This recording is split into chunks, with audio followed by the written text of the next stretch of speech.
Hello everyone, thanks for visiting the Wasabi Aquarium channel. This is the second episode of the mini-series on how to build a no-soil 30cm cube aquascape. I've previously covered the overall design and concept, complete with the arrangement of the driftwood in episode 1. It's been a month since the first episode. It's been a while, that's for sure.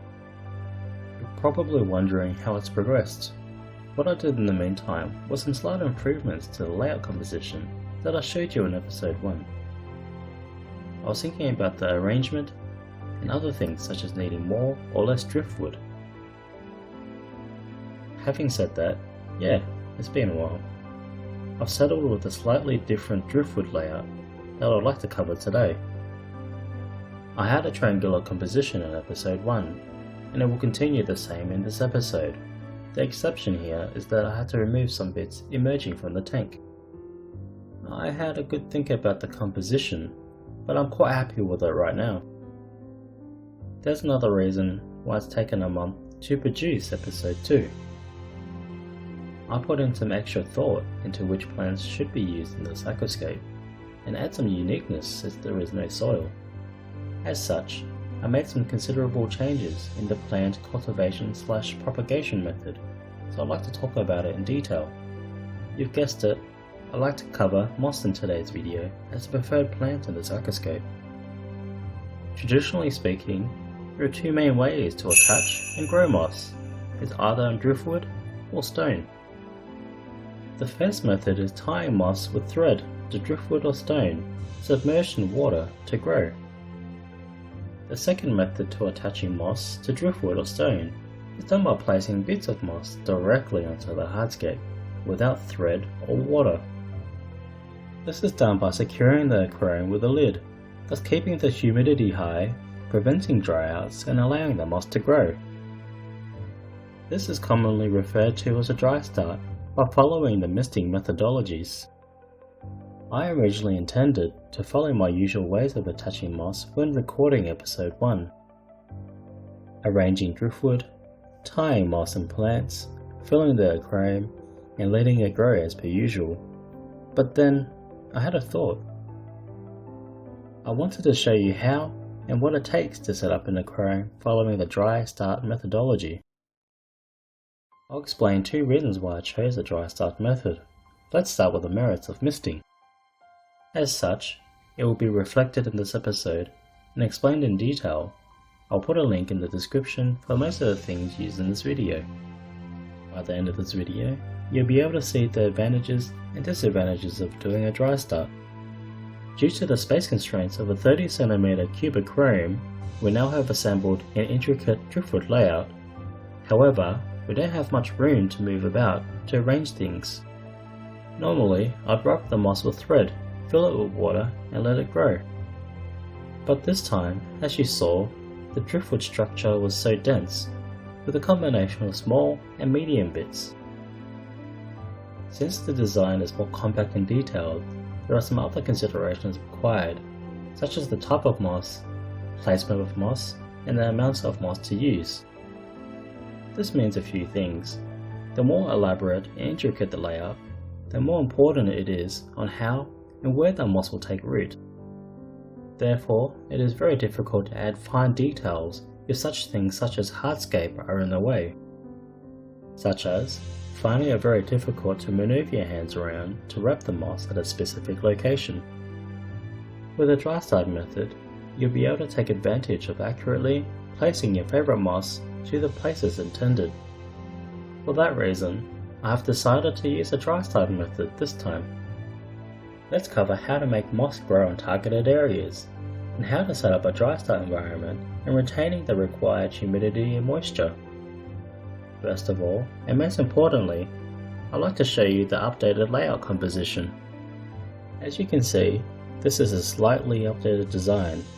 I didn't change much in terms of the composition from episode 1, as I only removed 3 or so bits of driftwood. So the overall composition remains the same as what was shown in episode 1. There is driftwood that pops out from the top left. There's also a bit from the top right this will stick out from the surface of the water. This therefore completes the triangular composition. As you can see, only the top portion has changed. It's still the same foundation wise. I used ②ADA horn driftwood here to reproduce what was originally there in the previous video. There are a few other things that I may add or remove later in future. Just a quick note that you may have noticed that I have removed the dark driftwood that were originally there. It's freed up some space below, which is great. Right now, the structure is sitting top of an empty glass bottom, but that shouldn't impact the dry start method anyway, as this is preferred. I usually add a bottom substrate or sand first prior to adding in the hardscape, but this time I'm putting in the driftwood first. But that's fine, as I plan the layout to only use a thin layer of cosmetic sand without planting anything below the substrate, so it won't be a problem. As such, I'll be focusing on the dry start method first. Since it is possible to add the cosmetic sand to the bottom layer at a later stage, I've decided to postpone adding it at the time of recording this video. By doing so, you ensure to have fresh coloured cosmetic sand when things are ready. Next, let's add the moss. This will be easier than winding tiny bits of moss on. Simply sprinkle the moss in. The key to a successful dry start is to keep the aquarium sealed. This retains the humidity, allowing the moss to stick to the driftwood naturally. That's right, it's that simple. Right now, the driftwood is bone dry, so let's moisten the driftwood first. I think it's a good idea to use a spray bottle to dampen the area. Okay now, let's start spraying.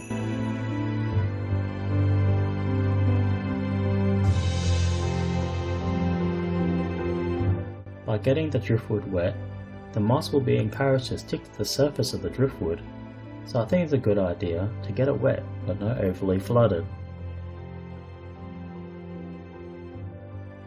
Alright, this is what it looks like now. I'm going to put the moss onto this bit of driftwood. You can already see the advantage of a dry start method.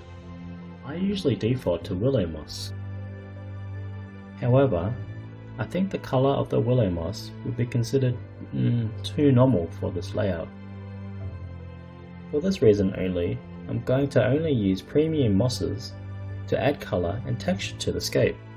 This is Riccardia chamidrafolia. Of course, this moss can be wound with thread as you would with any other moss. As you can see, it's a rugged clump of moss straight from the cup. But that's fine, we can break it up into manageable pieces for propagation as we progressively place the moss. But I think the colour can be a little monotonous alone in this layout. I've decided to also use this moss here. A bit difficult to see its true structure without water. This moss here is called water feather, or otherwise known as Physidens fontanus. I think water feather should add a good contrast to the tank, as it's a pretty hardy type of moss. In regards to this moss, I've always grown it underwater, so this is the first time for me doing a dry start as an experiment for myself. I would like to try it and verify whether the dry start method works with moss. Without delay, let's start. A precaution, we will need to handle moss with care as it's very delicate.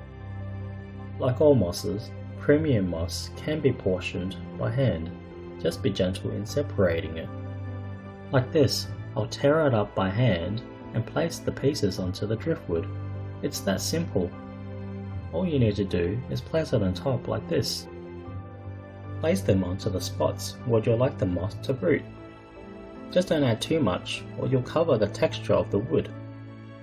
Covering the texture of the driftwood may work negatively. The best advice I can give you is to sparingly cover the driftwood. Don't cover the entire driftwood with moss. I think it's better to go with that advice. I will show you a quick but great technique in moss placement. I think that your layout will look great if you add moss, take a step back and then have a look. It's super easy because you can arrange moss to cramped spots, right? It's a great technique in comparison to the thread method giving you pinpoint placement. This is almost foolproof, as it's dead easy, even if this is premium moss used here. A word of advice is to keep the moss and driftwood moist by spraying the water from above. This prevents the moss from drying out and dying before you seal the aquarium. In the case of a small aquarium, like this 30cmCube tank, I think it's very important to focus on the details while the planning phase with absolute precision. That's because there's less room for error. That means less areas to hide mistakes and mask away from view.